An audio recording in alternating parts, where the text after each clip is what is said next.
Hello, I'm Tim Durham with Durham's Bee Farm, and this is a replica of a beehive, and the top on this beehive is what we call a migratory top.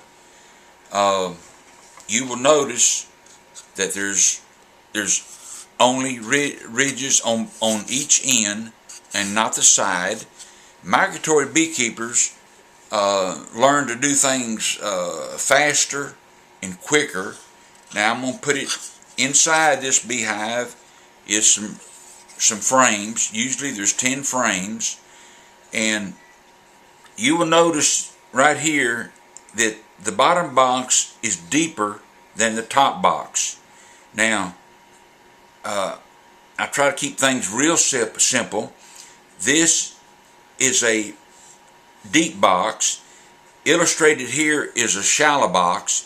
Now there is another one that is in between these two, and you can call it a medium size. It's also called Illinois. Why, I don't know. Maybe somebody in Illinois invented it. But basically, you have three sizes of boxes: deep, medium size, and shallow. Everything I'm going to tell you is my opinion. Period. New paragraph.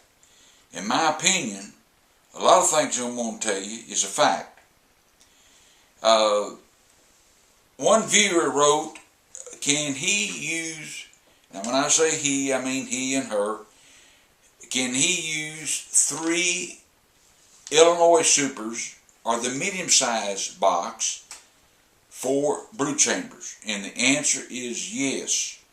The big plus to that is all your frames, all your equipment will be the same size. That is a big plus. And there's absolutely no reason why you can't do that. Most people use 2 deep boxes for the brood chamber, but you can use the 3 Illinois or medium-sized boxes. I would not use 4 Illinois. It's not necessary. The next viewer wrote concerning spring feeding and pollen substitute. The number 1 rule with beekeeping is enjoy your bees. That's the number 1 rule. You're going to mess up. I messed up. The first beehive I had, nobody showed me how to put together. You're going to make mistakes, but you know, if you watch my videos or send me a question, it will maybe eliminate a lot of big boo-boos. But don't worry, you can do it. Every person watching this video can have bees, and you can have your own beehive. You can do it. It's not rocket science. Back to feeding your bees and also feeding pollen substitute. Beehives can get pollen bound. Not a lot of beehives, but some can get pollen bound. In the springtime, late winter, hey, when y'all send me a question, let me know where you're located, because it will give me an idea. People down south, they're in a different time, weather zone than we are. Likewise up north. So let me know what country you're in. In the States, let me know what state you're in, and that will help me give you a correct answer. We're in Zone 7. We're in upstate Mississippi. I used to joke about the folks up there in New York saying we're in upstate New York, and I said, you know, that sounds highfalutin, so I started saying it. And several of them, you know, they thought I was serious, so they straightened me out on that. But we're in the northwest corner of Mississippi, right next to Memphis, and we're in Zone 7. So somewhere in the latter part of February here, you need to get an idea if they're light on honey or heavy on honey. and you need to get an idea if they're pollen bound. If they're pollen bound, when I say pollen bound, too many frames are filled full of pollen. Or if they're honey bound, too many frames are filled with honey. They've got too much honey, and the queen doesn't have room to lay. And that can be corrected. But the eggs that she lays through February will determine if you have a nice strong hive when the honey flow comes around, because they're preparing for the honey flow. So periodically pick up your hive. If you can't pick it up, the rear of the hive, just pick up the rear of the hive and get an idea if it's heavy or light. Kind of get a baseline if you think it's heavy or light. If you think it's light, it probably is light. And the absolutely best method of feeding your hives, and I've done some videos on this, you get a 3/4 inch plywood, cut it the same dimensions as this hive here, like this.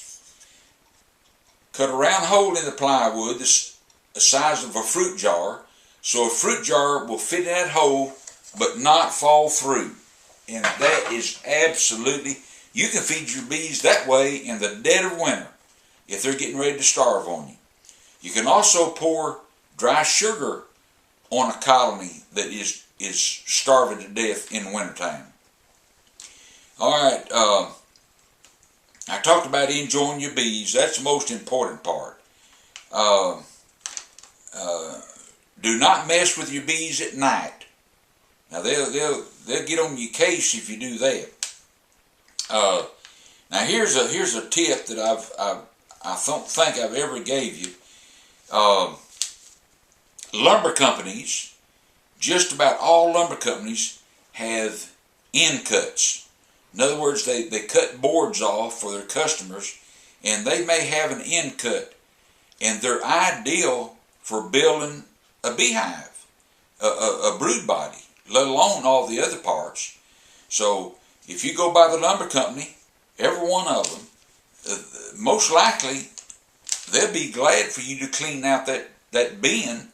That saves them employee time, and they have to discard of those end cuts, and that's just what you need.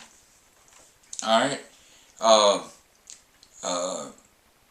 told you to let us know where you're located, send us questions, and I answer every question. Good Lord willing, I answer every question that is sent to us. Where to put your bees? Face your bees south, if you can, and put them in full sun. The hive beetles, they say,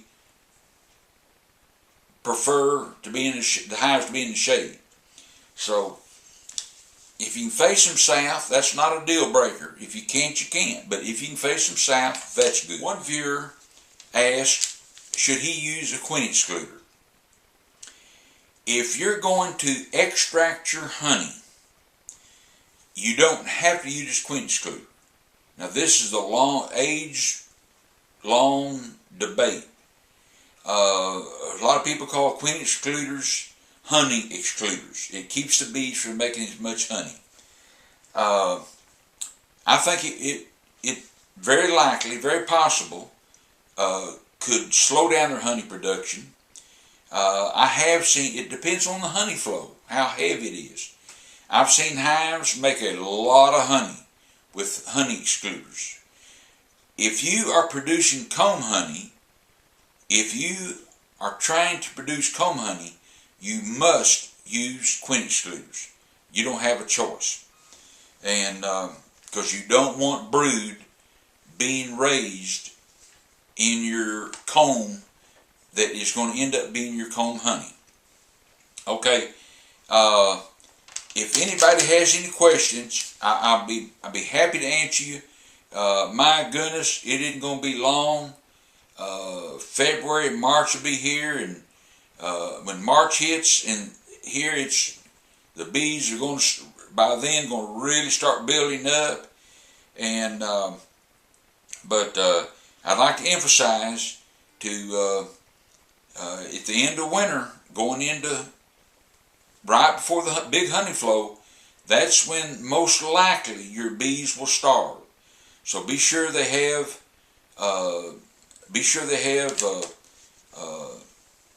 enough honey where they don't starve, or you can feed them.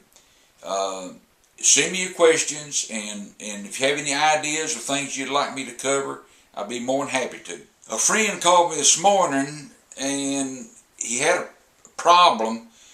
He went out with some folks last night and had a few margaritas and a wine, and he knew that, you know, they set up roadblocks in January 1. So he got a cab, and sure enough, on the way home, there was a roadblock, and the policeman waved the cab on through, you know, of course, and to his surprise, he got home safely and without incidents. And he was surprised, since he's never drove a cab before, and he doesn't know what to do with the cab that's in his garage.